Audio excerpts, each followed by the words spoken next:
मुस्तकबिल इस टाइम हमारे साथ है। फख्र है इन बच्चों के वालिदैन पे, इन बच्चों पे इंशाल्लाह। रोशन हमारे डायरेक्टर साहब भी आए हुए हैं। तो हम सब हयाताबाद के प्राइमरी स्कूल में काफी इंजॉय कर रहे हैं इस फिल्म को। कैमरामैन सिकंदर पिरकानी के साथ समी काकर, प्राइमरी स्कूल हयाताबाद नोशकी। मौजूद हूँ नोशकी में, मेरे साथ है बलूचिस्तान नेशनल पार्टी के सीसी मेंबर खुर्शीद जमालदीनी साहब। आज हम निकले हैं बच्चों में मोटिवेशन करने के पढ़ेगा बलूचिस्तान,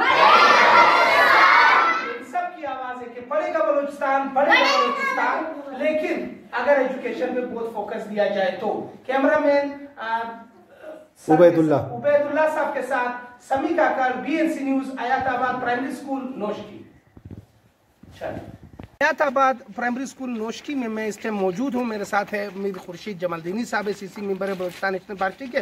स्कूल के असातिज़ा कराम और बच्चों ने शजरकारी मुहिम में बढ़ चढ़ के हिस्सा लिया है। हमने यहाँ पे पौधे लगाए हैं, एनवायरनमेंट चेंज के हवाले से यहाँ पे पौधे तो हम लगा चुके हैं। स्कूल के बच्चों और असातिज़ा कराम का ये कहना है कि पानी जब पीने के लिए नहीं है तो पौधों के लिए पानी कहाँ से आएगा। मेरी शुरू से फोकस इस प्राइमरी स्कूल में सिर्फ और सिर्फ कमरे और पानी के हवाले से। तो पानी अगर मुहैया किया जाए, पानी आप सबको चाहिए? क्या चाहिए? ये आप सुन रहे हैं, बच्चे कह रहे हैं हमें पानी चाहिए। मुशीर तालीम आपसे गुजारिश है यहाँ पे राब्ता किया जाए। Thank you sir.